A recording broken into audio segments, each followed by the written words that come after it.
Mas Mardigo, apa yang sebenarnya sedang terjadi di negara kita tentang ekonomi, sumber daya alam gitu ya. Dan kira-kira untuk menyelesaikan semua masalah itu, konsep ekonomi seperti apa yang kita butuhkan. Kepada Mas Bosman Mardigo dipersilakan. Terima kasih undangannya Ustadz Mardani. Matur nuwun. Terima kasih banget nih, apalagi brotherku satu, Bung Rocky ini akhirnya ketemu. Kita tuh harusnya kan pura-pura nggak kenal gitu loh. Kita ini baru on air pertama kali seumur umur ya baru sekarang ini. Kalau kayak kita nggak kenal aja gitu kan. Betul. Orang kenal kan sih? Enggak, nggak kenal sama Rocky gitu kan. Jadi, saudara-saudara mesti tahu, Bosman ini adalah gurunya Bjorka. Lanjut ya. Lanjut. Aku nggak lama-lama kok. Kita cuma mencoba menggelitik aja dulu supaya ada wake up call, ada alarm gitu untuk membangun. Yang pertama itu kita tahu namanya GDP ya, Gross Domestic Product per kapita. Yaitu kalau Indonesia saat ini 4.250 atau kalau dikalikan sekitar 60 juta, itu adalah rata-rata pendapatan per kapita penduduk Indonesia saat ini. Nah, di 2014 sewaktu presiden kita yang orangnya sederhana, orangnya santun dan ramah itu ya, dan itu pada saat itu $3.600. Jadi kalau 2014 3.600, sekarang 4.250. Alhamdulillah selama 8 tahun itu naiknya 16%. Jadi 16% itu kalau dibagi 8 ya rata-rata 1,5% saja pertumbuhannya. Jadi ada yang bilang luar biasa, tapi orang kayak saya bilang janjinya kan 7 gitu ya. Ini maaf nih, ngapunten, bukan nyindir, cuma ngingetin aja, katanya 7 kok cuma 1,5 dikali 8 tahun lagi gitu ya. Nggak apa-apa, tapi mungkin karena ada COVID, saya kagum dengan alasan-alasan para buzzer buat. Dan saya pikir saya harus belajar jadi buzzer. Jadi saya daftar jadi buzzer belum diterima juga nih. Gitu. Jadi saya kan taat sama duit ya, gitu ya. Jadi terus kita mau bandingin mana nih? Yang 8 tahun juga, misalnya 2014 tuh Narendra Modi juga jadi Perdana Menteri India. Saya nggak mau bilang bahwa dia 3 kali growth-nya dari Indonesia, setidaknya 2 sekian kali gitu ya.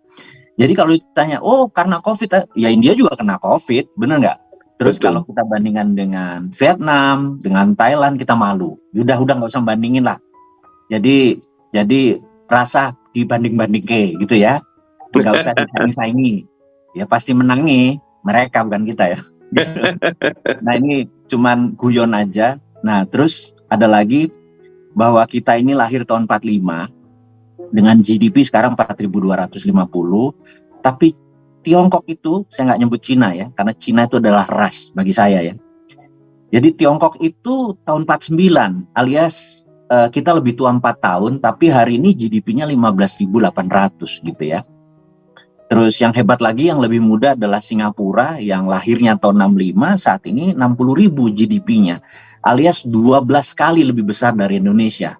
Selat Malakanya kita yang punya, tapi sandarnya di dia gitu ya. Nah, ini wake up call. Apa sih yang Singapura nggak punya yang kita punya? Bener nggak? Kenapa dia bisa 12 kali dari kita gitu ya? Terus kita tahu misalnya ke Tiongkok. Tiongkok itu hanya sisi timurnya Tiongkok saja yang ada kehidupan. Jadi 90% penduduk Tiongkok yang suku Han itu hidupnya di sisi timur. Tengah tuh kosong, barat tuh kosong. Cuma 10%. Jadi kok dia sumber daya alamnya tidak ada. Dia semuanya bergantung pada negara lain. Bahkan kita tahu lebih dari 80% energi Tiongkok adalah impor. Entah itu batu bara dari Indonesia, dari Australia, atau dari Timur Tengah, dari Selat Hormuz. Itu yang bergantung. Tapi kenapa dia bisa 15.800? Apa yang mereka buat? Apakah karena mereka memancung 1 juta orang koruptor gitu? Kita nggak tahu nih. Kita koruptor pada bebas semua gitu ya. Jadi kayak flexing aja kalau koruptor itu. Ini jadi wake up call. Nah ini yang terakhir, nanti brotherku Bung Rocky pasti akan menjelaskan. Ada kegelisahan saya. Di tahun 70-an itu ada namanya Preet Jigo. Pritjigo itu kalau parkir di Semprit bayarnya 25 perak, Pritjigo. Ini orang Jakarta nih yang tahu. Kemarin saya di Indomaret, Prit goceng. Jadi bayarnya 5.000. Jadi selama 50 tahun itu dari 25 perak ke 5.000 perak itu 200 kali nilainya. Atau 20.000% inflasinya. Sementara growth-nya cuma segitu gitu ya. Terus dulu saya makan somai itu 100 perak itu saya dapat tahu, dapat somai, dapat telur, dapat kentang. Sekarang 20.000. Naik 200 kali gitu ya. Nah, mulai kita bedah apa yang terjadi di 50 tahun terakhir. 50 tahun terakhir itu saya bagi dua aja deh. Ada Berkeley Gang. Berkeley Gang ini ya Pak Mitro lah, Sumarlin lah gitu ya. Kemudian selama 20 tahun terakhir, saya khususkan 20 tahun terakhir, ini saya menyebutnya Illinois Gang. Karena Bu Sri Mulyani dari Illinois, terus Bu Sri Adiningsi dari Illinois, terus Siti Nurbaya dari, ada mungkin 10 kali, mungkin lingkar dekatnya dia ada Renal Kasali, Illinois gitu ya. Dan ingat, siapapun presidennya, Menteri Keuangannya Sri Mulyani gitu ya. Itu yang ngingetin aja gitu ya. Jadi, ini geng Illinois selama 20 tahun tidak membuat ekonomi Indonesia lebih baik. Jangan-jangan kita harus duduk untuk merubah yang namanya, jangan-jangan idenya Bosman, MMT, Modern Monetary Theory, udah harus dikasih second chance, dikasih kesempatan kedua, di mana tahun 71 Amerika pakai, tahun 89 Tiongkok pakai, sampai sekarang, dan kenapa Indonesia nggak pakai? MMT itu simple. Suku bunga 0. Bahkan negatif interest. Negatif interest itu, jadi kalau Bung Rocky Gerung punya duit 1 triliun, dia mengharapkan deposito 6% atau 0,5% sebulan, dia dapat 5 miliar sebulan, dia nggak kerja. Begitu kita nolin nih, dia pusing yang biasa dapat 5 miliar sebulan, sekarang jadi 0, bener nggak? Nah begitu dia mau kirim ke luar negeri, itu kena flight capital, penjara 10 tahun. Akhirnya, Bung Zaldi kalau Anda punya 1 triliun, Anda keluarin semua dari bank Anda, dan dalam semalam, udah Indonesia jadi berkah, ekonomi langsung tumbuh. Langsung tanya, Bung, ada apa proyek lo? Ada UKM, buka cabang deh, gue ikut deh cabang lo deh, ngerti nggak? Jadi sebenarnya, berani nggak Anda mengenolkan bunga deposito, gitu kan, untuk jadi sarana kita mempush ekonomi dari rakyat untuk rakyat. Saya rasa itu dulu pembukaannya. Brotherku Rocky Gerung pasti bisa menyemes nih.